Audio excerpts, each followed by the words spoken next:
শীত আসলে বারবিকিউ করব, তাই আমরা সারা বছর ওয়েট করি শীতের জন্য। আর গাইস, এখন কিন্তু ফাইনালি শীত চলে এসেছে, তাই আমরা দেরি না করে বারবিকিউ পার্টিটা দিয়ে ফেললাম ভাই ব্রাদাররা মিলে।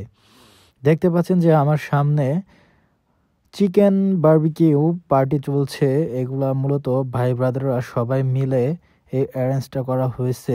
আজকে আমাদের ছুটির দিন, অফ ডে ছিল, তাই আমরা দেরি না করে সবাই মিলে পার্টির আয়োজন করে ফেললাম।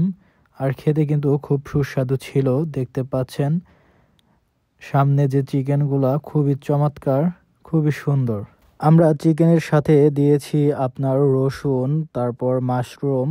এগুলো মূলত আপনার চিকেনটাকে, বারবিকিউটাকে একটু অন্যরকম সুস্বাদু করে তুলবে, এর কারণে মূলত এগুলো দেওয়া হয়েছে। আর সাথে আছে আমাদের লেটুস পাতা। সব কিছু মিলে চমৎকার। এটাই আজকের ভিডিও দেখানোর ছিল। যদি ভিডিওটি ভালো লাগে তাহলে অবশ্যই লাইক, কমেন্ট অ্যান্ড শেয়ার করবেন, আর চ্যানেলটি অবশ্যই সাবস্ক্রাইব করবেন। আর সাউথ কোরিয়া সম্পর্কে নতুন নতুন ইনফরমেশন পেতে অবশ্যই আমাদের সাথে থাকবেন এবং পরবর্তী ভিডিও দেখার জন্য আমন্ত্রণ রইল। ধন্যবাদ সবাইকে। 감사합니다.